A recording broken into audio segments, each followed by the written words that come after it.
that has been paid in full. The next check was for January, included as well for another $1,300, which is stamped on the back of the check deposited to the bank.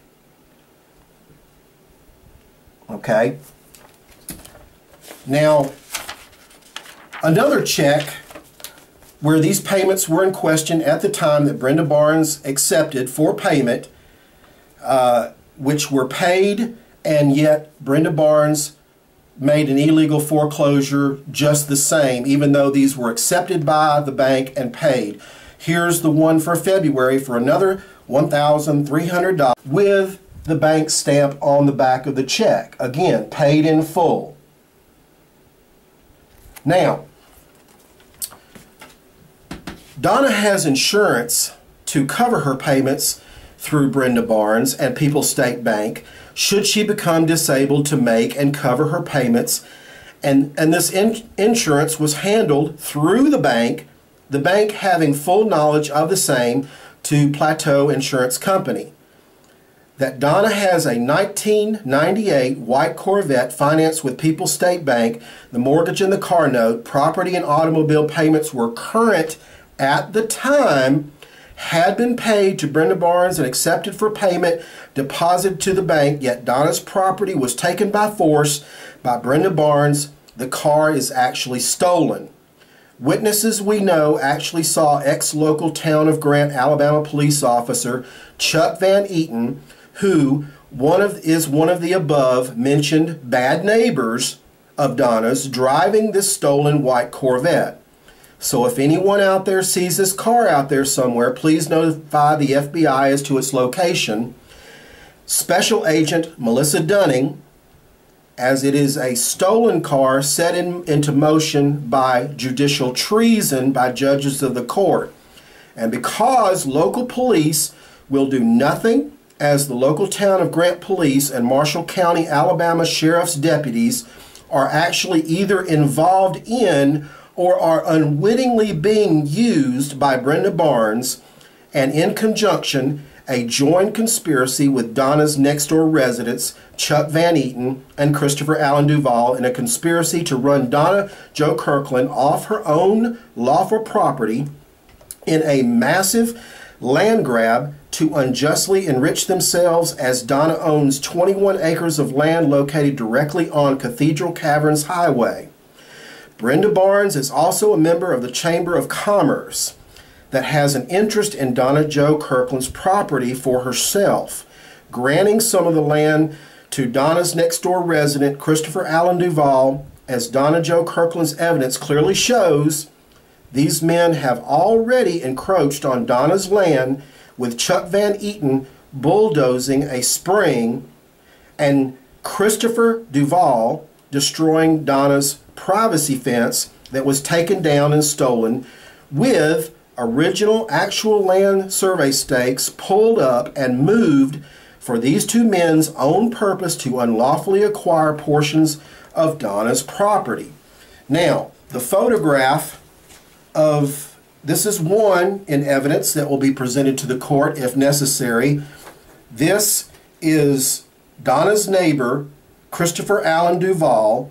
This shows a picture of his house, his driveway, his vehicles in the driveway, and his trailer that is loaded up with Donna's privacy fence for his own use.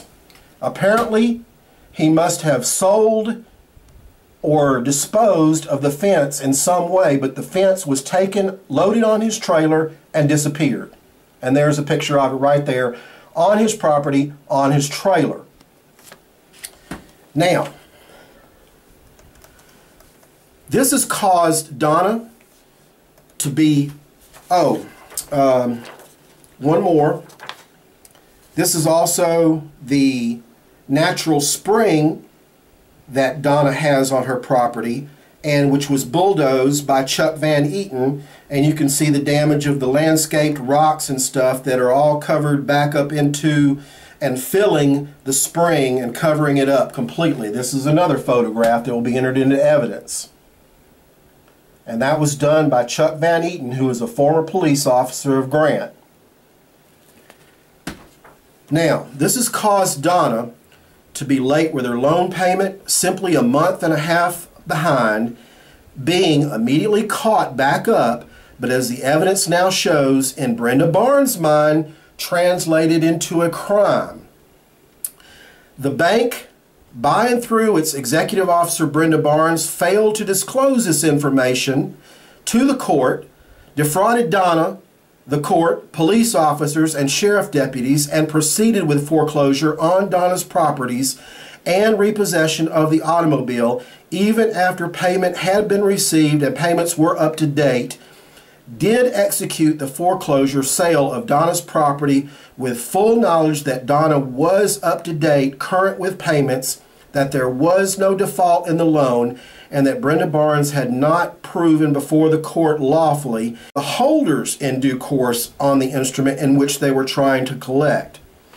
Now, Donna has sat down and figured out what she has paid on this property over all the 17 years so far that she has paid in full to the People's State Bank of Commerce in Grant, Alabama. The original amount financed was $130, but over 17 years now, Donna has paid well over $300,000 plus to the bank. For Brenda Barnes, $300,000 is not enough. Brenda Barnes has stolen the property back by unrighteous, unjust police force. Donna Jo Kirkland was denied due process to defend in the court and was made unable to appear in the court as police were ordered to hunt her down. Arrested Donna continually to prevent her from getting to court, putting her in jail each time. The court record, the paper trail of evidence, now clearly demonstrates that Donna Jo Kirkland has been severely injured by the court itself, adding outrageous insult to injury against Donna Jo Kirkland. As a result,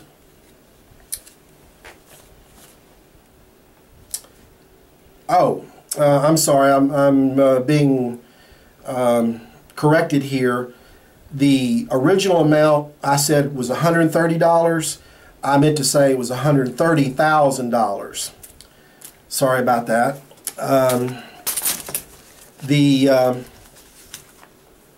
As a result of Brenda Barnes being extremely instrumental in this conspiracy against Donna for Brenda Barnes' own personal gain, apparently, and the bank, police actions were used against Donna to intimidate, retaliate, keep Donna away from the court to defend herself, resulting in Donna arrested 3 times, handcuffed, shackled to her waist, stripped naked, and paraded before police officers and others for about 40 minutes, I understand, threatened to cut off all her hair, jailed for a day to a week each time, and forced to sleep on a concrete slab for 5 days.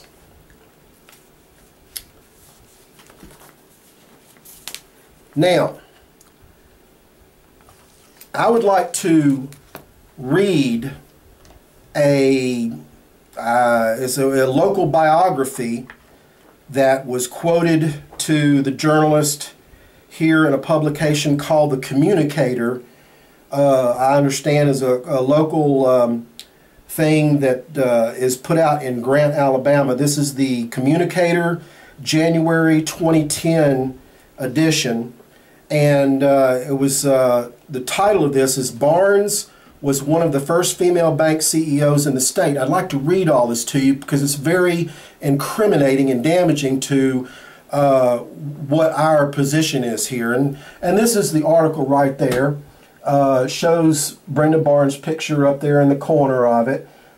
You can see Brenda, and the article again is called Barnes was one of the first female bank CEOs in the state. It says, picture walking into the lobby of your local bank. What do you see? Almost every employee is female. In the U.S., women make up almost 75% of the banking industry's entire workforce.